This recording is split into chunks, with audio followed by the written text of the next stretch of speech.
नमस्कार दोस्तों, स्वागत है आप सभी का एसपीजी एंजॉय चैनल पर। तो दोस्त आप लोग कैसे हैं? उम्मीद करते हैं आप लोग बहुत बढ़िया होंगे।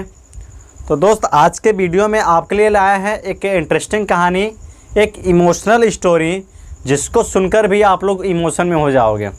ओके, तो कहानी एक युवान की है। जो युवान यहीं पर अपने यूपी का है। यूपी में कहाँ का है? यहीं अपने बादशाहपुर का है। एक बादशाहपुर है यूपी में, ठीक है। तो वहीं का निवासी है। उसके मम्मी पापा थे घर पर। वो बहुत अपने घर का क्या था, वो दुलारा था। तो उसके घर वाले क्या चाहते थे उसको कि मेरा बेटा बड़ा होकर इंजीनियर बनेगा। क्या बनेगा? इंजीनियर।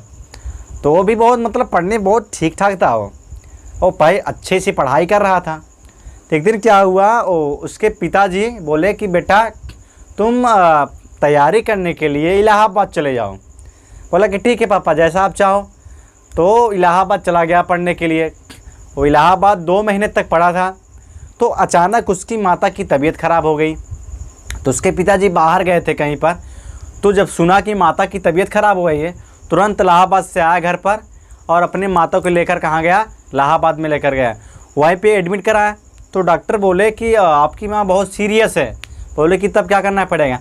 कहें मैंने एक्सरे किया और इसमें जांच मिला है। जांच करके मैंने पाया कि इसकी दोनों किडनी ख़राब हो गई है और ज़्यादा समय तक ये नहीं रह सकती है। तो बोला कि यार कुछ भी करो, मेरी माँ को बचाओ। बोले कि बहुत पैसे लगेंगे, अब तुम्हारे पास इतने पैसे हैं नहीं। तो बोला कि तब क्या करें? कहें ना जब तक है तब तक अपन क्या है उसकी सेवा करो। अब वो जो है, अच्छा जो शख्स है उसका नाम है निशांत। निशांत क्या करता है, अपनी माँ को वहीं पर इलाहाबाद में जहाँ पर रह रहा था, वो इलाहाबाद में रहकर उसे अपनी माँ का सेवा कर रहा था। और अपने पिताजी को नहीं बताया। पिताजी उसके बाहर गए थे अर्निंग के लिए। तो अपने पापा को नहीं बताया, ठीक है। तो अपने मम्मी के साथ इलाहाबाद में वो रहने लगा। कुछ समय बाद, लगभग 2 महीने के बाद उसकी माता की मृत्यु हो जाती है। वो बहुत दुखी होता है और अपने पिताजी को बताया कि माताजी की मृत्यु हो गई। बोले कैसे? तो बताया, पूरी ऐसी कहानी बता दी। तो भी उसके पिताजी बहुत दुखी हुए। तो आया घर पर आने लगा।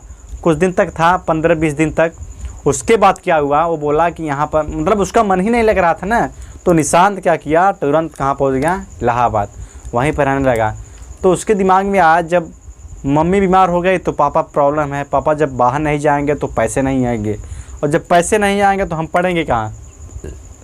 वो बहुत अंदर क्या हुआ, बहुत दुखी था। तो सोचा कि क्यों ना हम लोग बिजनेस करें। तो अपनी मम्मी पापा को न बताया। मम्मी तो नहीं थी फिलहाल, पापा को भी नहीं बताया। वो अपने मित्र के साथ, उसके मित्र एक दीपक था, अपने मित्र के साथ बिजनेस करने का सोचा। और बिजनेस किसका था? लूडस का। लूडस हम लोग खाए ना, अरे चाउमीन। हाँ, तो वही क्या था, उसी का बिजनेस करना था उसको। तो गया एक दुकान पर, वहाँ से क्या उधार सामान लिया। 1 कुंटल लूडस का सामान लिया और उसको बेचने के लिए एक रूम लिया और रूम में बनाया। 1 कुंटल पूरा लूडस बनाया और इलाहाबाद में ही बेचने लगा। लेकिन उसका कुछ भी 1 किलो भी लूडस नहीं बिका। तो बहुत दुखी हुआ। तो एक उसका मित्र था, उसके पापा के मित्र थे। बोला कि बेटा एक काम करो, ये मेरी स्कूटर लो और टहल कर बेचो। बोला कि ठीक है। और वो टहल के बेचने लगा। और जैसे टहल के बेचना शुरू किया, वैसे क्या हुआ, उसको लूडस किया पूरा बिक गया। ज़्यादा दिन नहीं लगा, 2 या 3 दिन में पूरा बिक गया उसका लूडस। बहुत वो मस्त हुआ कि चलो कम से कम लूडस तो बिक गया। और उसके पहले क्या हुआ, जब उसका लूडस नहीं बिका था तो जिससे यहाँ उधार लिया था वो भी मांगने लगा कि भाई मेरा उधार चुकाओ।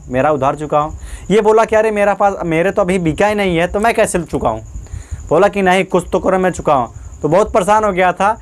ठीक दूसरे दिन बाद क्या हुआ, उसके पिताजी के दोस्त मिले थे और उसका अपना स्कूटर दिया।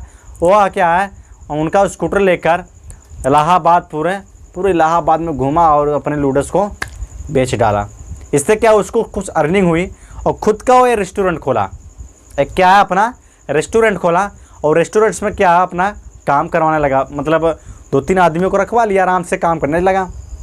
इससे क्या हुआ, उस रेस्टोरेंट से क्या धीरे धीरे एक और रेस्टोरेंट बनाया और उसके बाद एक और रेस्टोरेंट बनाया। मतलब ऐसे जैसे क्या हुआ, दिमाग लगाता रहा, धीरे धीरे क्या हो 3-3 रेस्टोरेंट का मालिक हो गया हो ना। तो एक बार क्या हुआ, ऐसे वो स्कॉर्पियो से जा रहा था, वाइट स्कॉर्पियो थी, उससे जा रहा था।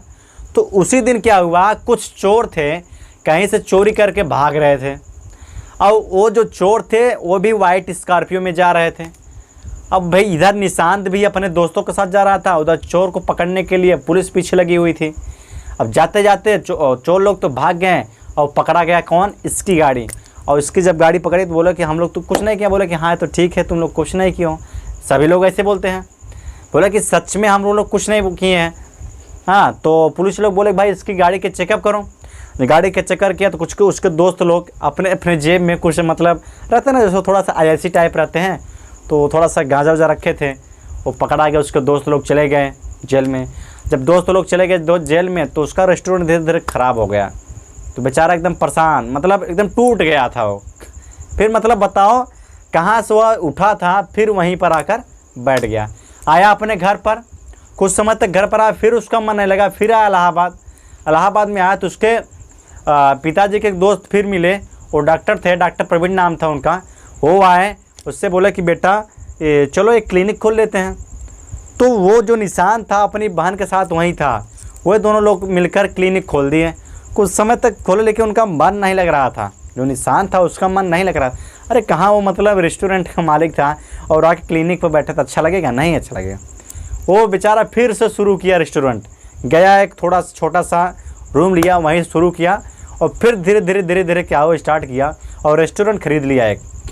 एक रेस्टोरेंट क्या उसका जो मतलब बना था वही रेस्टोरेंट ख़रीद लिया। और उसी रेस्टोरेंट से क्या हुआ, भगवान की दया से उसका रेस्टोरेंट क्या हो बढ़ता गया और क्या फिर 3 रेस्टोरेंट का मालिक हो गया। आज वह बंदा अभी इलाहाबाद में है, अगर हम लोग चाहेंगे तो उससे मिल सकते हैं, ठीक है। और उसका नाम निशांत है, उसका रेस्टोरेंट का नाम फ़िलहाल हमको नहीं पता है, लेकिन उसके इस समय इलाहाबाद में वह क्या है अपना रेस्टोरेंट चला रहा है। तो दोस्त परेशानियाँ तो बहुत आती है, लेकिन अगर हम लोग उस परेशानी से डिग जाएंगे तो प्रॉब्लम हो जाएगी। हम लोग वहाँ पर अगर अडिग रहेंगे तो कुछ ना कुछ करके दिखा देंगे लोगों को। अगर वही चाहता यार मेरी मम्मी तो मतलब इस दुनिया में नहीं है, मेरे पापा तो डिस्टर्ब हैं, चलो हम लोग कुछ काम करें, और काम करेंगे तो वही काम करके आएंगे 200-400 का, बैठेंगे खा कर, दिमाग नहीं लगाएंगे कि आगे भी कुछ करना है, ये नहीं सोचते हैं। दोस्त हमें कुछ भी परेशानी आए हमें अडिग नहीं रहना है, हमें डिगना नहीं, हमें अडिग रहना है। नहीं कुछ भी होगा हम इसको तोड़कर तभी रहेंगे। ऐसे मांझी बोलता है ना, जब तक तोड़ेंगे नहीं तब तक छोड़ेंगे नहीं। हम लोग अगर ये वाला वृत्ति लेकर चलेंगे तो आगे हम लोग कुछ भी कर सकते हैं। आई कैन डू वृत्ति लेकर चलो तो आगे कुछ भी कर सकते हो, वरना आराम से बैठे रहो, कोई दिक्कत नहीं, ठीक है। अगर वीडियो अच्छी लगी हो तो लाइक ज़रूर कर देना, ठीक है। अगर कुछ भी प्रॉब्लम हो रहा है तो कमेंट बॉक्स में ज़रूर लिखो। ओके, धन्यवाद।